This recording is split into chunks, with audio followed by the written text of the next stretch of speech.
13.5, apply the law of sines. A new dating angle. Hi, you're a cute angle. Thanks for the compliment. Remember that acute just meant an angle whose measurement is less than 90 degrees, and complementary angles are two angles that add up to 90 degrees. Obviously, since we have a 90-degree angle here, and all three angles of a triangle add up to 180, these two must be complementary. In this lesson, we're going to be learning about the law of sines. In the next lesson, we will learn the law of cosines. And we use the law of sines and the law of cosines when we want to solve for triangles that are not right triangles. Up to this point, we've just been doing right triangle trigonometry. So if you need to solve a triangle with no right angles, you need to know the measure of at least one side of any two other parts of the triangle. If we have the case of angle, angle, side, or angle, side, angle, we will use the law of sines. And we also use the law of sines in the case that we have two sides and an angle opposite to one of them. In other words, the SSA case, where we have side, side, and an angle. And I'm going to be drawing all this out for you in pictures in this lesson.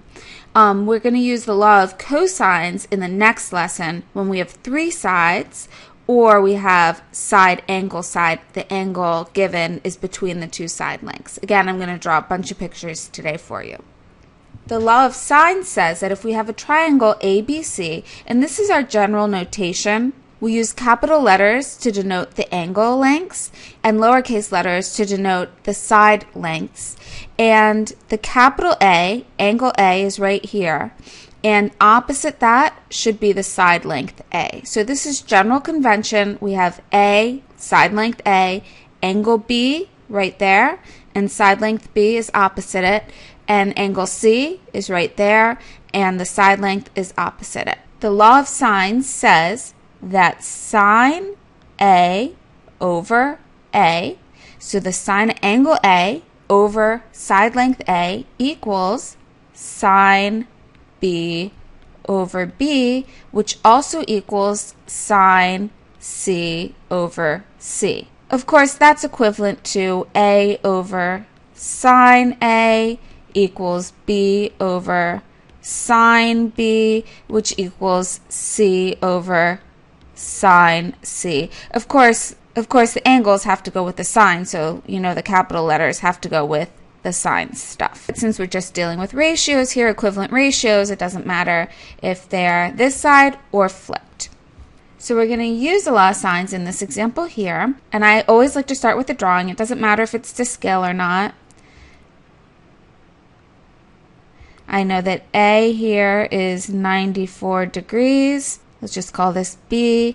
And then this is C, which is 67 degrees. And then side length B, which must be opposite that, is 25. So in this case, I have angle, side, angle. Angle, side, angle. So I can use the law of sines. I will tell you that you don't really need to memorize if you're using law of sines or law of cosines, because if you try and use one of them and it's not the right instance, it won't work. And you'll get what I mean when you start doing the problems. But anyway, this is a law of sines problem. So the very first thing that I'm going to want to do in this problem is whatever's most obvious. And think back to geometry. You know that the three angles must add up to 180. So angle B is just going to be 180 minus angle A minus angle C. In other words, 19 degrees. So I can fill that piece of information in. And so now I have all the information about B. I have the angle and the side. So I'm going to use that sine B over B. I'm going to use that definitely in my ratio, and then I can use either the A or the C. It doesn't matter which one I do first. Let's just do A. So sine A over A, and that little a is my missing piece of information. So now I need to multiply both sides by the common denominator, which is 25A. And so that cancels out, and this cancels out. And so we have A times sine of 19 equals sine 94 times 25. make sure that you remember that this is sine of 94 times 25. The 25 is separate. And so we divide both sides by sine 19. And so we get A equals sine, and I'm going to just put parentheses here so I make sure that you're understanding it properly. And this is what we're going to do on our calculator anyway. And so let's go to our calculator. So you want to make sure that you're in degree mode since we have degrees in this problem, which I am. And just for good practice, I'm going to go ahead and put parentheses on the top and parentheses on the bottom. So I have sine 94, make sure you close those parentheses, times 25. That's my whole top. And I'm going to divide by, since there's only a single thing on the bottom, I don't really need parentheses there, sine 19. And so I get 76.602. Now I'll do the same thing to find C. I know sine 19 over 25 equals sine C, which is 67 degrees, over C, which I don't know yet. Let's go ahead and multiply both sides by 25C.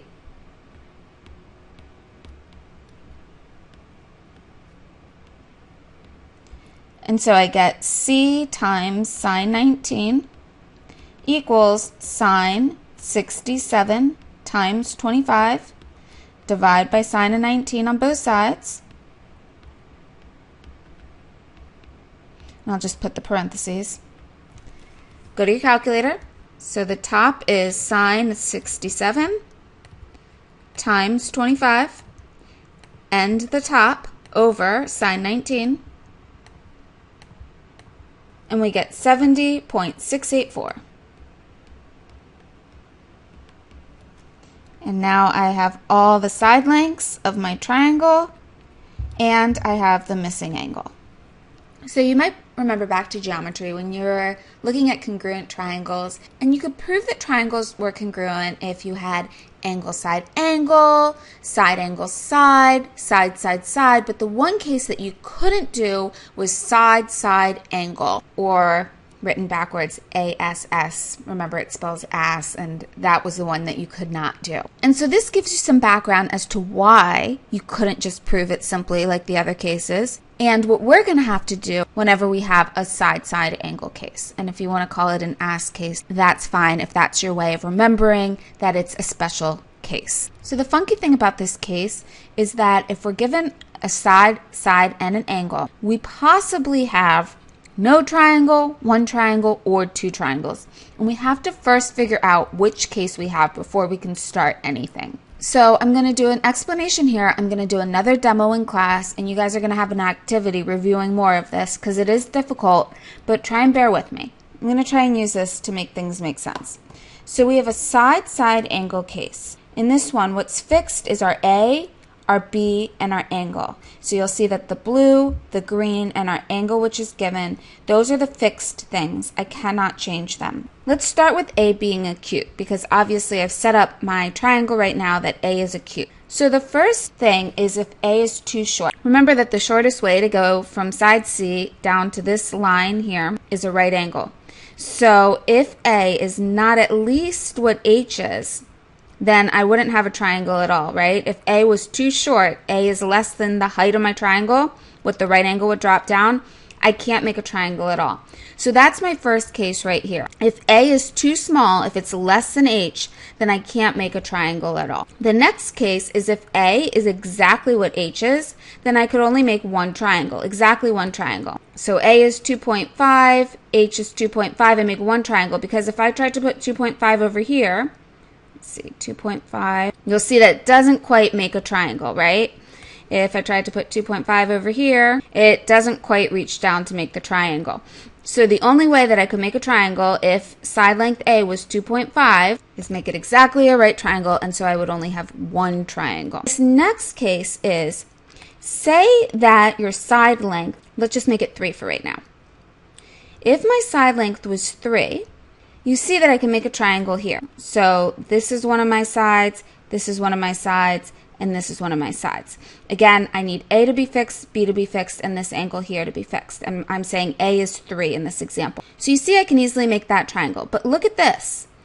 Remember, A has to be 3. Look at that. If I swung the leg around to over here, I also have a triangle. Side, side, side there.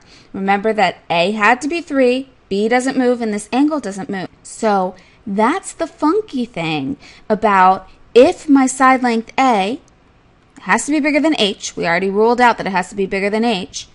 But if it's also less than the side length B, I can make one triangle over here, or I could swoop that around and make it over here, where that's somewhere around 3. You see? That's what it's trying to say here. I could swoop that leg here, or I could swoop it here. But the last case is, say that the side length is bigger than B. Then it doesn't fit over here. You see? It doesn't fit over here like it did before. Before it fit over here, and I could swoop it over here. It fit. But what if it's too long? It doesn't fit over here, but it's always going to fit over here, right? Because that can swoop out as big as possible. I don't know what the side length is. All I had fixed was this leg, and this angle. And so say that A is larger than B. In this case, I can only make one triangle. Again, I'm going to be doing more of this in class with an activity for yourself, but those are my 3 cases. Quick recap, either A is just too short and I can't make a triangle at all. That means that A is less than H. If A is exactly equal to H, I can only make one triangle. If this A is somewhere between H and B, I can make one triangle over here, but I could make another one over here. And if A is just too long to make a triangle on this side, it can always make a triangle out on this side. So this is a case where A is the longest side. You have one triangle. Now, we only did A is acute. Let me go and make A obtuse. Now you'll see that my height is just dropping down on this side. This is not part of my triangle. Remember that when you have an obtuse angle, in order to find the area of the triangle, you need the height because it's 1/2 base times height. I'm going to talk about the height in 1 second, but the area is 1/2 base times height, and so you just drop down that invisible height. I'm sure you remember that from geometry. Anyway, there's only 2 cases when it's an obtuse angle. Either the A is just too short, and it can't make the triangle. How do I know that it's too short? Well, since A is an obtuse angle, A must be the longest side. So if A is smaller than B, then I know I can't make a triangle. A must be the longest side in order for me to be able to make a triangle. Just remember, A is the obtuse angle. If it's the largest angle, it must be the largest side length. So let me go back over here and clarify my note. I said note that H equals B sine of A. Why? Take any triangle that we have. It's not a right triangle. We can always drop down a height, right? So let's just take this triangle here. We drop down the height right there. In the side-side angle case, you're given an angle. In this triangle, we are given angle A, right there. So we know that sine A is equal to opposite, which is H in this case, over hypotenuse, which is B. So let's go ahead and solve for H. Multiply both sides by B, and we get H equals B sine A. And so that's how we know what the height is. We, of course, do need to identify our height here so that we can do all of these comparisons.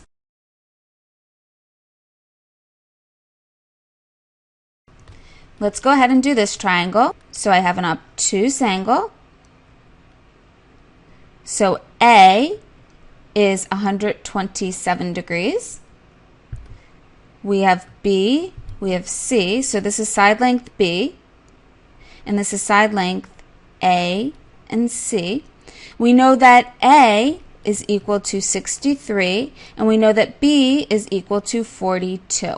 In our obtuse triangle, we have to make sure that it is actually a triangle. Since A is the largest angle, A must be the largest side. It is A greater than side length B, which they give you, therefore one triangle.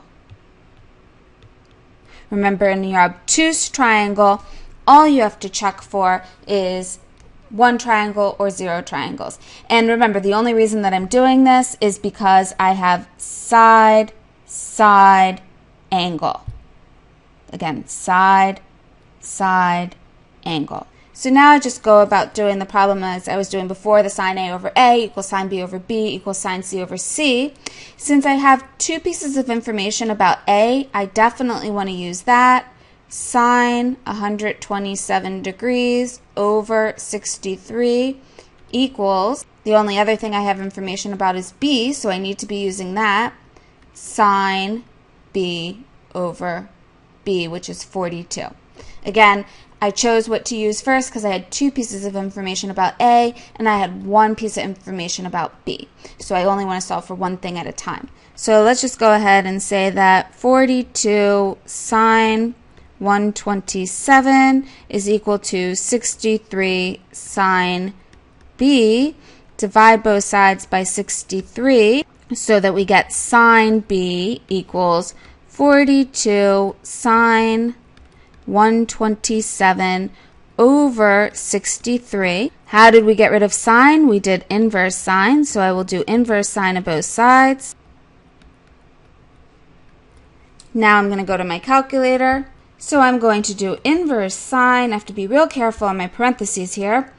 On the top, so I'm going to put parentheses on the top thing, I have 42 times sine 127. Close that and close those top parentheses, so this parenthesis went with this one, over 63, and then close your parentheses entirely, 32.169. So I have B equals 32.169. You do want to label that degrees. Well, since I have angle B, I may as well find angle C. That's really easy, right? C, big C, is equal to 180 minus A, which was 127, minus B, which is 32.169, and I get 20.831 degrees. The last piece of information that I need, I now have angle B done, I have angle C done, so I need side length C still, so I'm just going to do that in green. So I have the sine of C, 20.831, over C, which is my missing piece of information, equals, and let's just do sine 127 over 63. So we have 63 sine 20.831 is equal to C times sine 127. Divide both sides by sine of 127.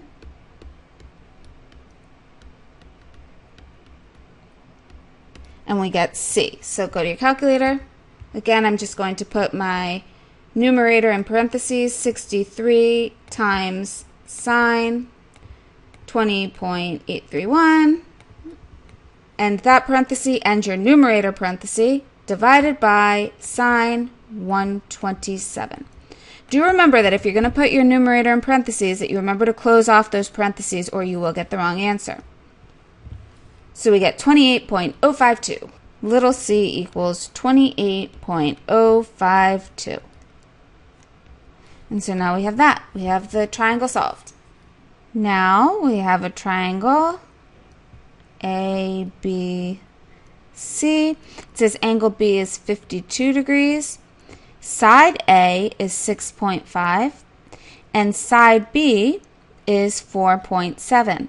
I have side angle, so the first thing I have to do is check how many triangles I have. In order to do this problem, since I have an acute triangle, the first step is to find the height. So let's drop down the height. There's H. So we know that the H is opposite the 52 degrees, and we also have a hypotenuse, so we should be using sine. The sine of 52 degrees is equal to H over hypotenuse. Multiply both sides by 6.5, and we get H is equal to 5.122. Now take a look at your triangle. This side length cannot possibly be less than the H because it means that it's not touching the side. So, since 5.122 is greater than B, no triangle. And we're done with that problem. Okay, here we go. Another triangle. A, B, C. They give us A is 62 degrees. They give us little a is 32. And they give us little b is 34. So the first step is going to be to find H. That's right there. And so here's the angle. So we want opposite, and this will be the hypotenuse, because remember, we're looking at this angle. So we have sine of 62 degrees equals H over 34. Multiply both sides by 34. And we get H equals 30.02. So remember, this angle's fixed, so you know this angle right here is fixed. And then you know this side length is fixed. And you're given this side length, which I'm making blue. But remember, this blue leg is free to swing because you don't have this angle here. And so this is the one that's free to swing. And since 32 is less than 34, that means I could have a triangle here or I could have it here. Because remember, this 32 is less than 34. So it could land here. The only time that I only had one triangle was if it was too long to swing back over here. So this is my case of two triangles.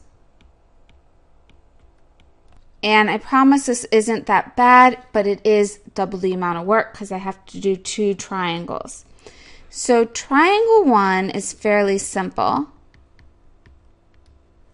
because it's just like what we just did in the last example. So we would just start with what we know. We know A and we know A. So we definitely want to use that information. Sine 62 over 32. Sine A over A equals.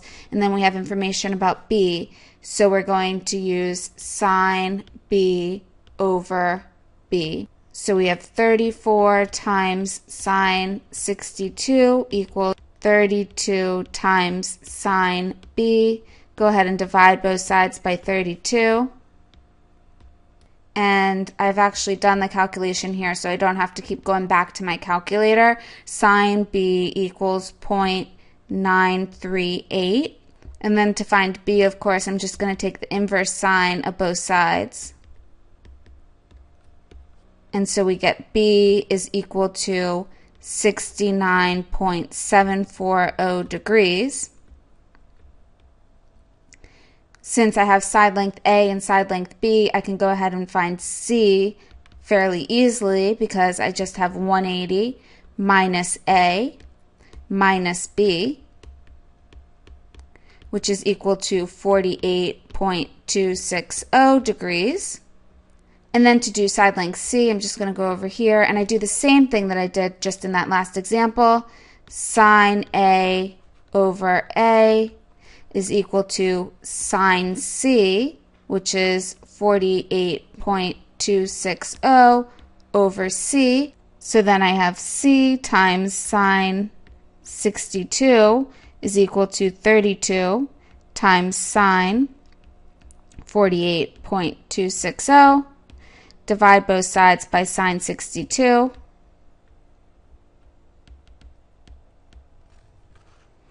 And you get C equals 27.043.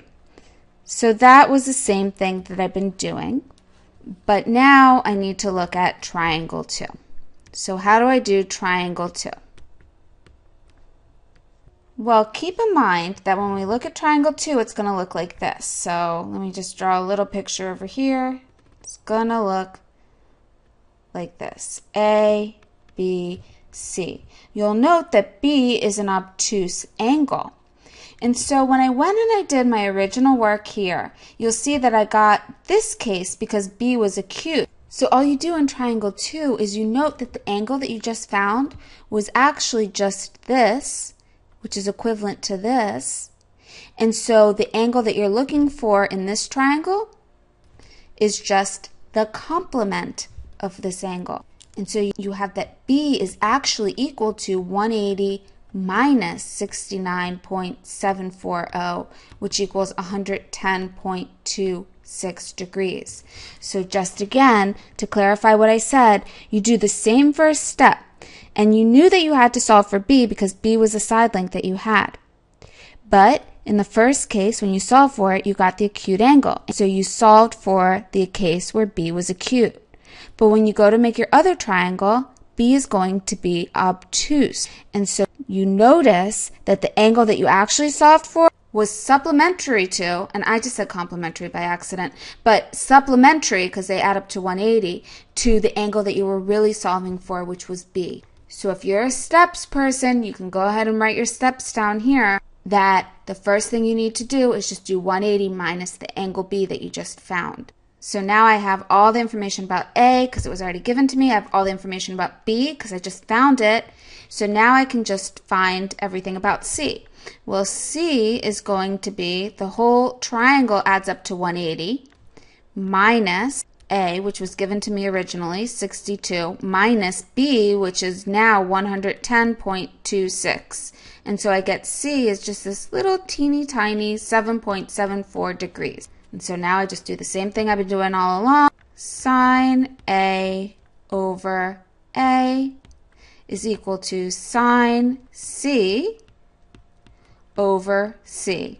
So C times sine 62 equals 32 times sine 7.74. C is equal to 4.881.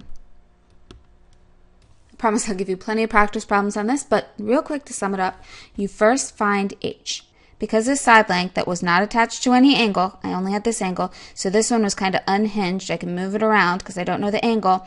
Because this side length could have plopped here or here, 32 is less than 34, because it could plop here or here, I needed to first solve it easily, as I would have in any other problem, but then I need to redo the problem and make B an obtuse angle. The way that I make it obtuse is I notice that the angle that I solved for in the simple case was supplementary to the angle that it actually should have been. I just use that to do the rest of my problem as I normally would.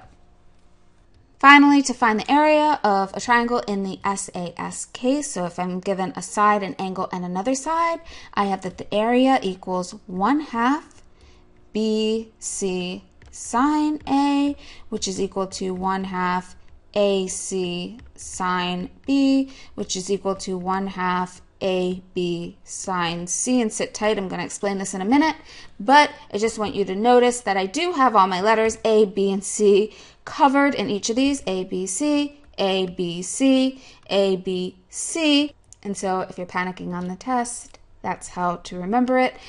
Why is this? Remember that the area of a triangle is 1/2 base times height. In this example here, I'm just going to pretend that I'm given angle A and side length B and side length C. So I'm going to go ahead and do the proof for that. If I'm given angle A, side length B, and side length C, I would drop down a height,